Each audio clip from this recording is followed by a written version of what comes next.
gbangba lọ síbi gbangba. Ẹ̀yin èèyàn mi mo tún ti ń lọ jàre pẹ́ bọ́ládùn èdè tún mọ́rílẹ̀. Ìbàdàn ni mò ń lọ lọ́dọ̀ ọmọ ọlọ́jọ́ bíi tòní. Èyí mẹ́nugun arọ́pọ́tọ́ bíi ọká arìnbẹ̀rẹ̀ bíi ẹni ẹgbẹ́ ń dùn. Ẹgbẹ́ òkúkúdùn ń bókè ní í ṣe adùn bá rìn má tòṣì. Ẹni ta ni mo kó gbogbo àpọ́nlé yìí fún tán. Aláàjà Ọmọṣaléwá Àṣàbí ni. Owó màmá Bọ́lájí nílùú London. Grandma Ọlátúbọ̀sún ni nílùú Canada. Ọlá màmá Princess Àjọkẹ́ tèmi. Ẹ̀jẹ̀ Aláàjà Kẹ́ni Gold ní fáǹsì tèmi nílùú Saudi. Grandma Ọlámilékan nílùú London. Ó ní mo kó gbogbo ẹ̀ fún ojàre nítorí pé ẹni ńlá ni tá a sì gbọ́dọ̀ ṣe ńlá fún. Màámi ò ṣe máa tẹ̀lé mi ká lọ kó o fi tàwọn ọlọ́tẹ̀ ẹlẹ̀ kí wọ́n máa wá díẹ̀. Assignment ni mo fún wọn. Àwọn tí wọn ò mọ̀ pọ́nlọ́ ńlọ́dírí ẹwà fákùkọ tiẹ̀ Àṣàbí ọláàrẹ̀ òní rẹ̀yìn. Happy birthday Aláàjà mi. Wọ́n lọ lẹ́ládùn kan lónìí ọjọ́ kìíní oṣù kẹwàá. Màámi ipò kìíní náà lélẹ́dùn àtú ọ sí. Òní dèrò ẹ̀yìn Àṣàbí. Òòrí bọ́wọ́ ṣe wọ́ wá ìrẹ́gàn ògbẹ́yìn. Wọ́n bá ṣe fílé rẹ̀ ṣe bùgbé tí wọ́n ní ọ̀dọ̀ Àṣàbí làwọn fẹ́ mọ́ gbé débi pé gbogbo ayé ni wọ́n ń jowú rẹ̀. Tí wọ́n wá fọ̀rọ̀ rẹ̀ ṣe tọ́píìkì láàrin ara wọn pé abẹ́ ẹ̀rá Àṣàbí mọ̀ ti gbéra tán. Adùn èdè bó wọ́n ń fún wọn lẹ́sìn pé bọ́lá ń lọ ní orí bẹ́ẹ̀ kì í ṣe nìkan lọ sinmi agbájá. Àṣàbí èmi gan jowú rẹ̀ tó bá ṣe pé mo mọ bí o gbé yan rí ni bí bá lọ yan tèmi.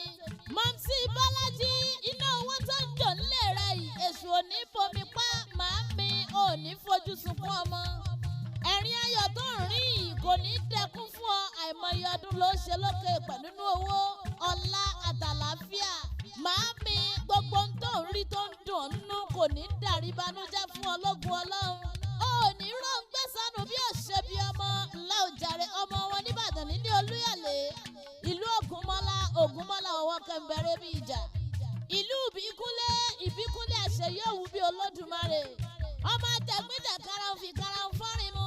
Wọ́n ní kí wọ́n bá tó bí ńlá mọ́ ọmọjà ń já sí. Ṣé ni wọ́n kọ̀ jálẹ̀ tí wọ́n ní rárá o Àṣàbí àfìgbà tán ja gbogbo aládùúgbò gbogbo lógun.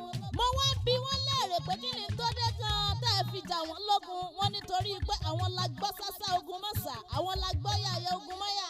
Àti pé ìran bàbá yín gan ìbánisọ̀rẹ́ ìmúnilọ́sójú ogun. Àṣàbí àwọn tèmi ní bí ẹlẹ́rẹ̀ kí n tó mórílẹ̀lú yín nítorí pé ìlú bàbá yín ló lè gbé jàre Ọlọ́run. Wọ́n sì tún níbẹ̀ ṣe ń gbára lélẹ̀ ń gbára oko.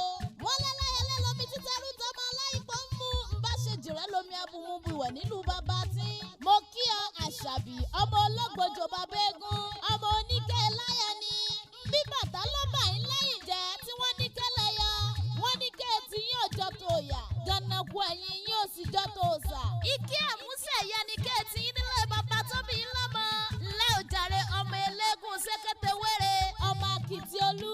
Grandma Ọlámilékan. Wọ́n ní ṣẹlẹ̀ súnkẹ́ bí ẹni súnmọ́ nílé bàbá yín. Ọmọ orò tí ké lóde gbangba. Ọmọ oníkéré. Ológbòjò ọmọ eléégún sékété wéré. Àṣàbí adùn èdè làwọn tèmi ń pè mí láti ilé iṣẹ́ Ahmad Entertainment Concept ni.